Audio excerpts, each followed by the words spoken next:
Alors, je vous présente l'application Pinacle Studio.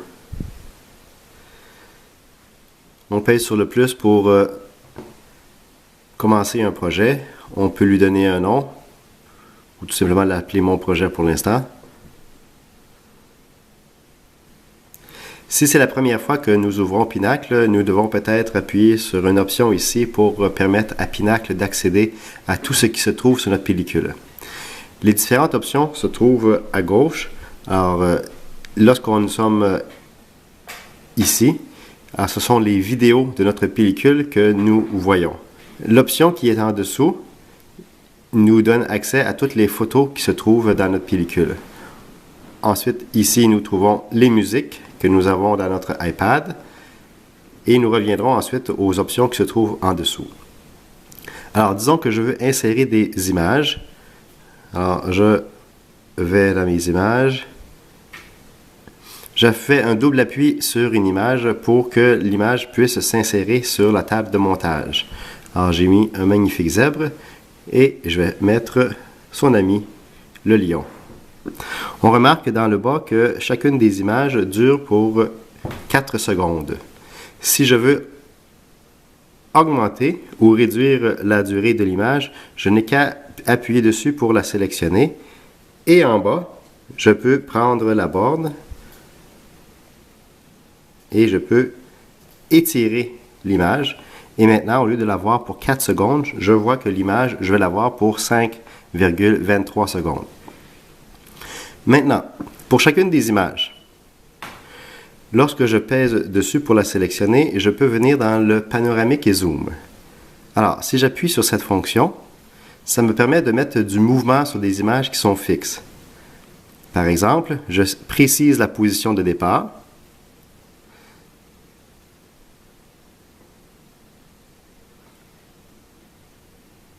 Et ensuite, je précise la position d'arrivée.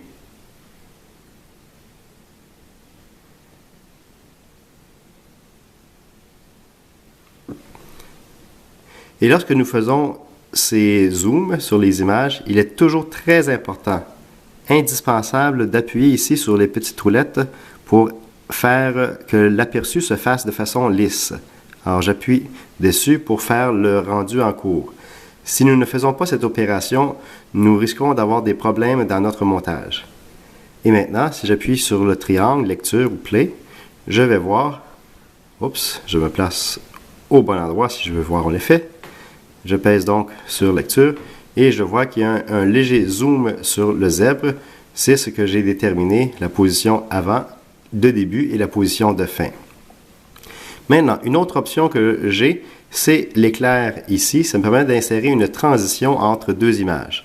Alors voici, si je prends la transition que je viens glisser entre les deux images, je peux donc insérer une transition. Je peux augmenter la durée de la transition ou la réduire. Et voilà, je peux donc agrandir ou réduire la durée de la transition. Et maintenant que j'ai mis ma transition, si je pèse sur Play, je vais voir qu'il y a une transition d'une image vers l'autre. Une autre option possible est l'utilisation des thèmes.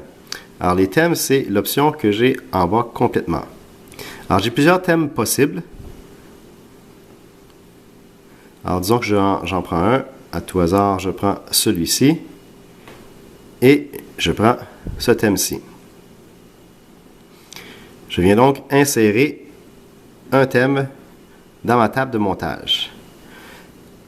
Alors, un thème est une mise en forme déjà prédéterminée par Pinacle. Nous n'avons qu'à mettre les photos dans notre thème pour que l'animation puisse se faire.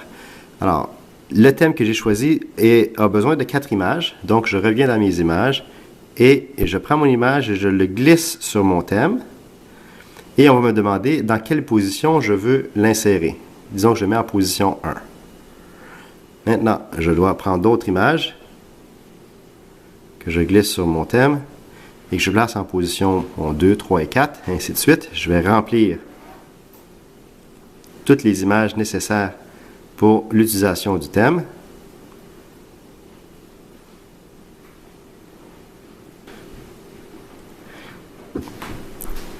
Et voilà. J'appuie ici sur les roulettes lorsque je dois faire un aperçu lisse. Je vous rappelle de toujours effectuer cette opération lorsque nous le voyons à l'écran. Cela va nous épargner des problèmes potentiels. Alors, je me place au début et je vais voir un aperçu du thème que je viens de sélectionner. Oui, on part de l'image, ça nous fait aller comme dans un petit album et on poursuit le visionnement du film. Maintenant, on peut aussi ajouter des ondes de texte sur des images. Alors, si j'appuie sur n'importe quelle zone de texte, je sélectionne.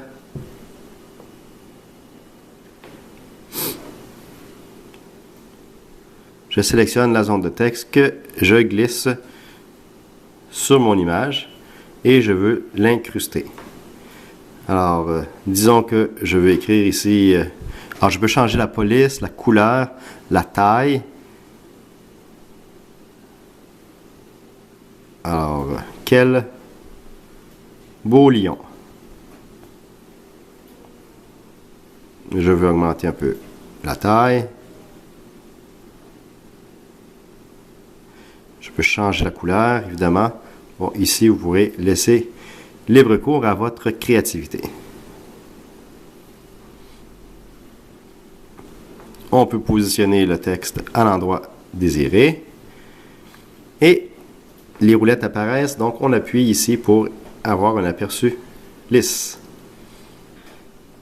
Et maintenant, si je veux voir l'animation avec le texte, et voilà quel beau lion, le texte apparaît et le texte va disparaître. On pourra agrémenter le tout, je pourrais ajouter une trame sonore que je vais vous laisser découvrir par vous-même. Alors avec les options de base que nous venons d'explorer ensemble, vous êtes en mesure à votre tour de créer le projet de votre choix. Bon travail, bonne créativité à vous tous.